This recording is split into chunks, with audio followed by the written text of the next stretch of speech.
یہاں اتنے خاکے بن گئے اور تم کہتے ہو تہذیبوں کے ٹکراؤ. حضور تو آئے ہی تہذیبوں کے ٹکراؤ کے لیے ہیں. تہذیبیں نہیں، حضور آ گئے. ہم ان تہذیبوں پر تھوکتے بھی نہیں ہیں جن کو تم تہذیب کہتے ہو. جن کو اپنی ماں اور بہن کا پتہ نہیں ہے وہ کون سی تہذیب ہے؟ ہاں جی. جن کو خنزیر اور بکری کے فرق کا پتہ نہیں ہے وہ کون سی تہذیب ہے؟ بزدلو، جو دین کی ترجمانی نہیں ہوتی تو پھر ایسے لوگوں کو میدان میں لاؤ جو دین کی ترجمانی کر سکے. دین کے لبادے بھی اوڑے ہوئے اور جناب بڑے بڑے جبے اور دستاریں بھی تم نے پہنی ہوئی ہیں اور حضور کی عزت پر بات نہیں کر سکتے تم. اور تمہاری یہ عزتیں کس کے لیے ہیں؟ سنو، یہ سارے بہت سارے لوگوں کے مرید ہوتے ہیں اور میرے بارے میں پھر کہتے ہیں آپ نے ہمارے پیر کے بارے میں. میں تو پیر فقیر کے بارے میں بات کرتا ہی نہیں ہوں. داتا صاحب کتنے بڑے پیر ہیں. داتا صاحب نے پتہ کیا لکھا؟ ولی کی ساری زندگی نبی کے ایک سانس کے برابر نہیں ہے.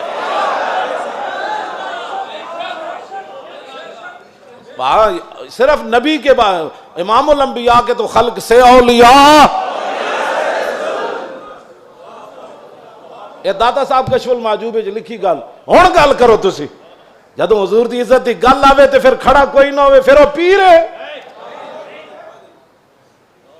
تے پھر اپنی جانا بچائے تے اپنے جناب ادارے بچائے تے اپنے خانقاہاں بچائے. رسول اللہ کی تو سانس کی بھی کروڑوں حصے کرو نا پھر بھی اس کی ساری زندگی اس کے برابر نہیں ہو سکتی. کروڑویں حصے کے بھی. یہ تو داتا صاحب نے صرف انبیاء کی بات لکھی ہے. رہ گئی حضور کی بات تو خلق سے اولیاء اور فاق النبیین فی خلق وفی خلق ولم یدانو فی علم ولا کرم وکلہم من رسول اللہ ملتمس غرفا من البحر اور رشفا من الدیم وواقفون لدی عند حد من نقطۃ العلم او من شکلۃ الحکم. ایدہ تو میں ترجمہ نہیں کر سکتا انبیاء دی عظمت دی وجہ. امام بوسیری گل کتھے جا کے کی تھی کہ حضور دی شان کتھے جا کے ہے. فرمایا سارے انبیاء اور رسل حضور سے یہ عرض کرتے رہے کہ حضور اپنے کرم کا ایک چھینٹا ہمیں بھی عطا فرما. وَكُلُّهُم مِّن رَّسُولِ اللَّهِ مُلْتَمِسٌ غَرْفًا مِّنَ الْبَحْرِ أَوْ رَشْفًا مِّنَ الدِّيَمِ. یا اپنے سمندر سے ہمیں ایک چلو عطا فرما دو. اے لفظ اے شیر ہوندا نا دائیں بائیں تے حضور نے تو سنیا سی بوسیری نو چادر دیتی. جے دے وچ کوئی گل ہوندی تے حضور نے فرمانا سی بوسیری اے شیر کٹ دے. تمہیں مقام رسول کا پتہ ہی نہیں ہے. باتیں لوگوں کو اگر مگر کی کرتے ہو. اگر مگر سے ناموس رسالت پر پیرا تھوڑا ہونا ہے. اگر مگر سے پیرا نہیں ہونا. پیرا رسول اللہ کی عزت کا ایسے ہی ہونا ہے جیسے صدیق اکبر نے پیرا دیا, جیسے فاروق اعظم نے پیرا دیا. باقی رہ گیا حضور کا جلال, تو وہ میں آپ کو پڑھ کے سنا دیتا ہوں کہ حضور کا جلال کیا تھا. مولا علی راوی ہیں اس کے.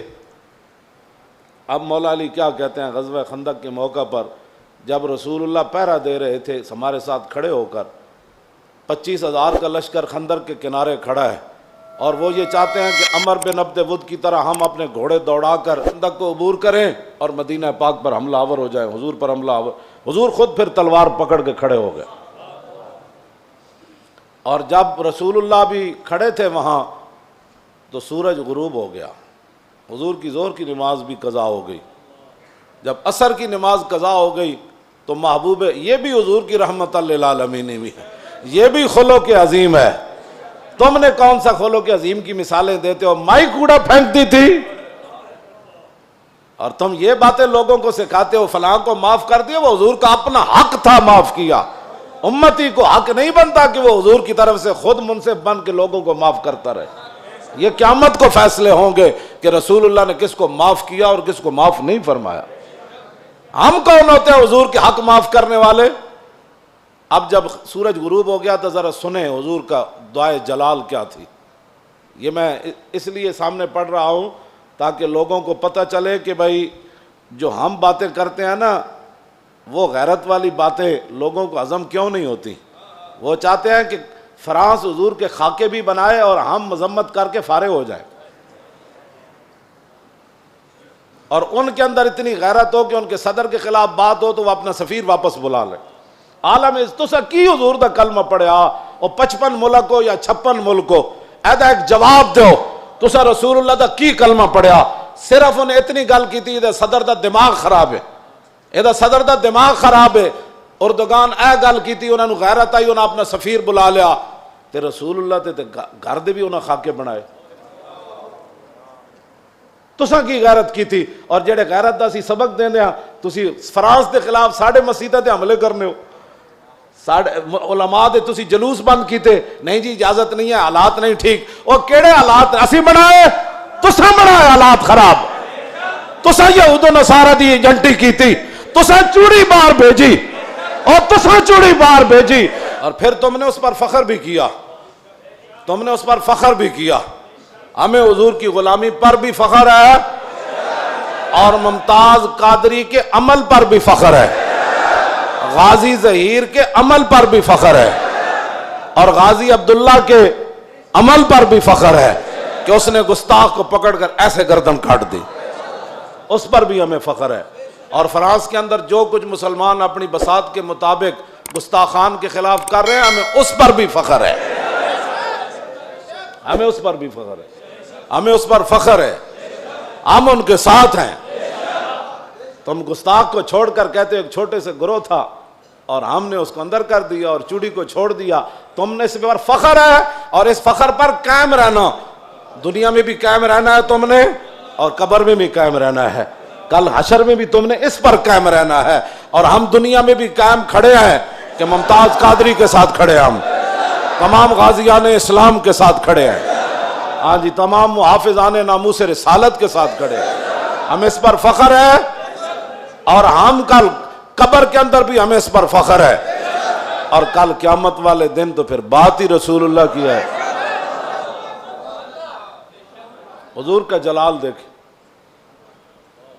حضور کا جلال دیکھیں حضور نے کیا فرمایا جب سورج غروب ہو گیا تو انا علی مولا علی کہتے ہیں انا رسول اللہ صلی اللہ علیہ وسلم قال یوم الخندق ملا اللہ بیوتہم وقبورہم نارا کما شغلونی عن الصلاۃ الوسطی حتی غابت الشمس مولا علی فرماتے ہیں جب سورج بالکل قریب جا پہنچا اور غروب ہونے کے جب قریب ہوا تو حضور نے اس وقت کیا فرمایا یا اللہ انہوں نے ہمیں عصر کی نماز نہیں پڑھنے دی اب ان کا کیا علاج ہے یا اللہ ان کے گھر بھی ان کی قبریں بھی آگ سے بھر دے